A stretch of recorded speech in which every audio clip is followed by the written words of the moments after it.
Okay, so I'm satisfied that this is probably about as good as this thing is going to get. What I've done now is I needed that 4-degree angle, and here's an easy way to set one, or a comparatively easy way to set one, rather than using the scale on there. This is a 4-degree parallel, and I just basically lightly clamped it in here, and then indicated across the top, and when that was level, there was very little difference, less than half a thou difference along there. It was set at 4th thou.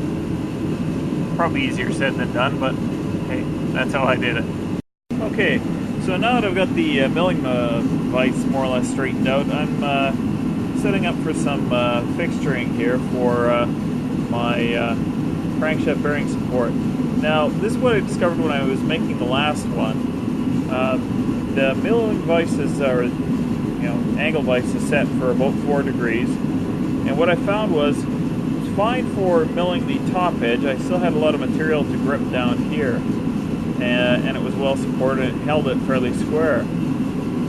But the problem was when you flipped it over, you milled away all of this material on this side, and there wasn't a good way to support it. So what I'm doing is I'm taking this block and I'm milling a 4-degree angle into it.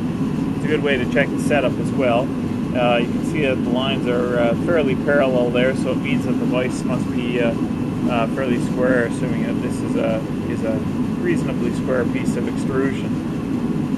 Anyways, so what will end up happening is, after I've milled the top edge of this, I'll flip it over and I'll take this block, turn it around 180 degrees, and this will rest on it and it'll support it much better and at 4 degrees.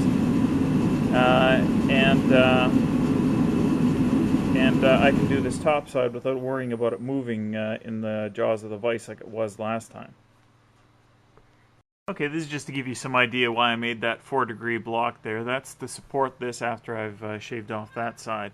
So now it's still only being held by a small bit of the edge of the vise, but it is being supported so that, it is actually going to sit properly and level. Okay, so the crankshaft bearing support is mostly done. I just have to round off the top here and decide how I'm going to do that. I'm still not 100% satisfied with it. It's not quite symmetric. I blame this vise. It's just not a good vise, even with all the work that I did on it today.